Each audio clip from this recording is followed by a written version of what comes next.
And welcome to another edition of Flashpoints. I'm Bob Orr, as always, joined by National Security Consultant Juan Zarate. Hi, Bob. Juan, nice to see you again. Let's start right off with what's happening with the U.S.-Pakistan relations, because there was kind of a bombshell of sorts when Admiral Mullen, the chairman of the Joint Chiefs, made his comments on Capitol Hill. Yeah, Chairman Mullen called the Haqqani network, this group that was responsible for the attack on the U.S. Embassy and responsible for a number of other vicious attacks in Afghanistan that have cost American lives, claim that they are a veritable arm of the Pakistan intelligence service. Now, we've known all along, and in fact, we've talked about this on Flashpoints, the role of the Haqqani network as a key network, not only for the Pakistani government, but also for al-Qaeda and other militant groups. And there's been great frustration in the United States that Pakistan hasn't done more to disrupt the cross-border attacks coming from the Haqqani network.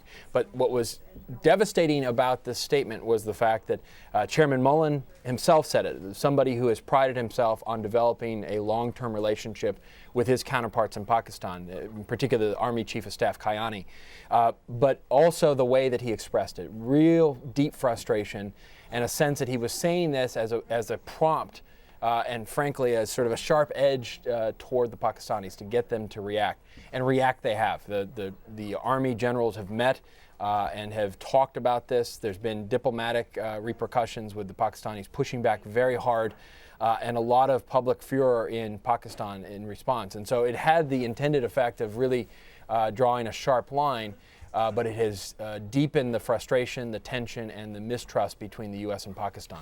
These were very blunt comments, by Washington standards, extraordinarily blunt, and coming from a person that in the past has been seen, I think, by many in Pakistan as a friendly arm of the U.S. government. He was pretty close to the military chief there. That's right, and Chairman Mullen is coming to the end of his tenure, and I think you're seeing a lot of the frustration that he has felt in dealing with the Pakistanis, behind the scenes, quietly, trying to push them, prod them. No doubt the Pakistanis have been good partners with the U.S. on things like going after al-Qaeda members in the settled areas. Khalid Sheikh Mohammed was captured with the help of the Pakistanis in Pakistan. But the reality is, in the wake of the bin Laden killing in the heart of Pakistan, with the potential drawdown, or the move toward drawdown to 2014 in Afghanistan, and the sense that the Pakistanis have not changed their strategic calculus. That is to say, they continue to hedge their bets and rely on proxy networks to create instability in Afghanistan as part of their strategic long-term goals. All of that has now met with frustration, and you saw that in what Chairman Mullen has said.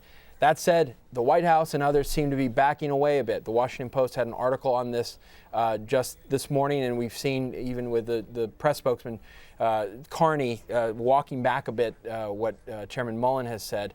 And I think people are trying to pull back from the brink in terms of the relationship, trying to soften things.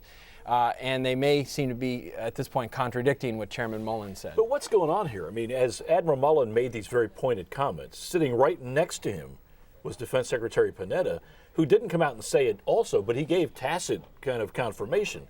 But now we have the White House, as you say, walking this back. Is this just a diplomatic problem that's kind of blossomed at the White House? What's really happening? There's really two issues, I think, Bob. The first is the diplomatic issue. I think people really want to walk back from the precipice here. They don't want relations to get worse.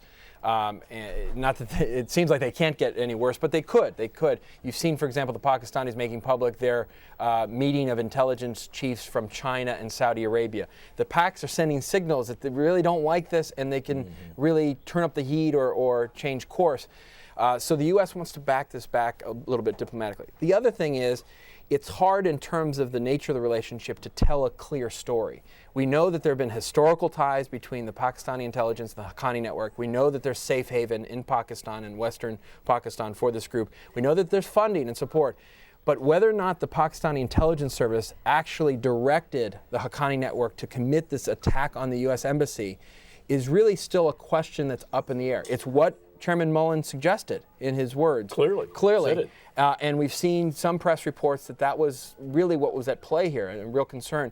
But I think others have a different view, perhaps, of the data and may suggest a more soft element of the relationship between the Pakistani government and the Haqqani network. So I think it's an element of diplomacy, trying to walk back from the brink, but also different perceptions as to how you read the nature of the relationship between the Pakistani government and this Haqqani network. Well, this is potentially a huge issue. We'll come back to this many times. Huge issue. Sure. It's going to fester, and it's going to fester in Pakistan. We'll watch the media reports in Pakistan, but this will not go away, and it will be yet another sense in the Pakistani populace's mind of the unreliability of an American partner, especially as we move toward 2014, and we're not going to be there. The Pakistanis are going to probably make their own way in terms of their own strategy. All right, well, more on that.